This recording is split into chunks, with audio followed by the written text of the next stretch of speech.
Ternyata makin kesini berita soal Fahim Mawardi makin mengerikan saja. Diliput dari Berita 5 terkait kasus dugaan Fahim Mawardi sebagai predator seks Indonesia Jilid 2 di Jember, Jatim.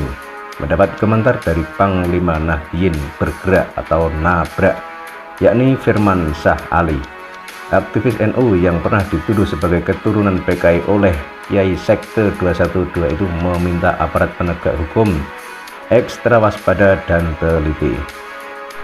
Ternyata Firman Syah Ali yang selaku aktivis NU ini pernah dituduh keturunan PKI.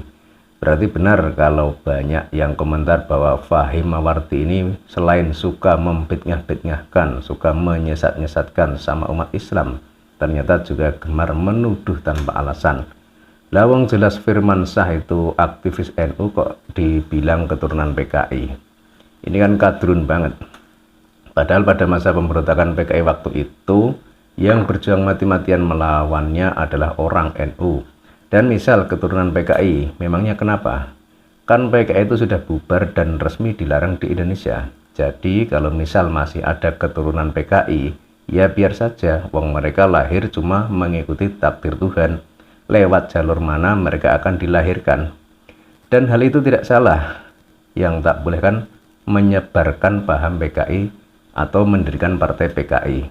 Kalau masalah keturunan, lawang semua sudah diatur Tuhan, apa mau protes? Dan di penjelasan Berita 5 di atas tadi disebutkan bahwa Fahim Mawardi ternyata Kiai Sekte 212. Berarti Fahim itu satu gerombolan dengan pasukan demo itu dong. Tapi mereka tahu nggak ya kalau salah satu anggotanya sedang tersandung kasus cabul? Bukan kasus dari akibat membela kebenaran dan melawan kemungkaran, tapi kasus gembus kalau orang Jawa bilang. Gembus itu apa? Gembus itu tempe. Tempe itu apa? Ya silahkan cek sendiri di Google pencarian. Kita lanjut ke berita tadi. Aparat penegak hukum harap ekstra waspada dan teliti. Fahim Mawardi ini sangat licin, licik dan pandai berkelit. Pandai membolak-balikkan fakta. Sepertinya dia punya backing juga di dalam tubuh aparat penegak hukum. Hari ini dia pura-pura sakit, bisa jadi besok tahu-tahu sudah umroh dan tak kunjung kembali ke Indonesia. Ucap pengurus harian LP Ma'arif NU Jatim ini. Firman Syah Ali juga meminta seluruh elemen masyarakat membantu aparat penegak hukum dalam kasus dugaan predator seks tersebut. Predator seks. Kok makin menyeramkan ya, predator. Kalau hewan predator itu kan sebangsa buaya, harimau, singa. Tapi mereka memburu mangsa untuk dimakan. Nah ini disebutkan predator seks. Berarti makan atau bagaimana?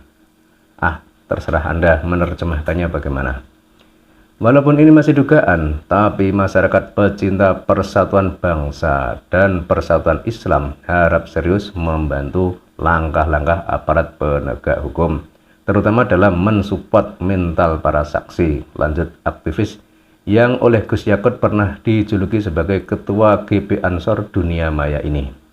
Ya betul, saya sangat setuju dengan pendapat ini, sebab tidak menolak kemungkinan para saksi mendapat teror atau tekanan dari tertuduh sehingga bisa takut dan tidak berani menjadi saksi. Semoga kebenaran dapat segera terungkap agar masyarakat tahu bahwa NU itu keramat, mualati. Ini harus dikawal sampai finish, jangan kasih kendor, demi NKRI dan demi nama baik Islam. Pungkas pengurus pusat Asosiasi Dosen Pergerakan ini. Sangat setuju, kasus ini memang harus dikawal bersama, jangan sampai nanti hanya berhenti di tengah jalan.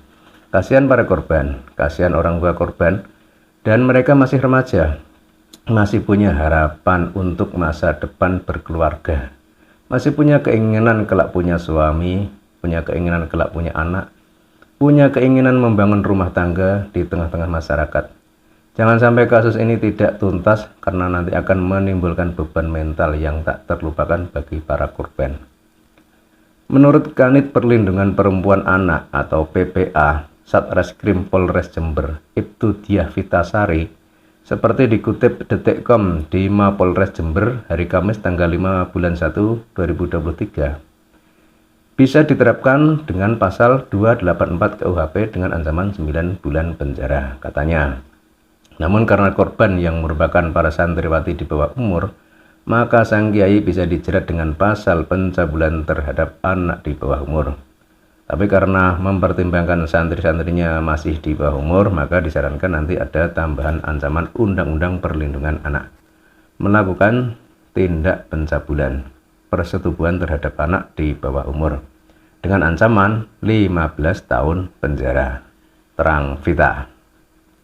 Semoga aparat penegak hukum bertindak cepat dan maksimal, dan tentunya rakyat Indonesia dari Sabang sampai Merauke, dari Miangas sampai Pulau Rote, baik yang beragama Islam maupun non-Islam, pasti mendukung tugas aparat penegak hukum dalam bertindak dengan sebaik-baiknya.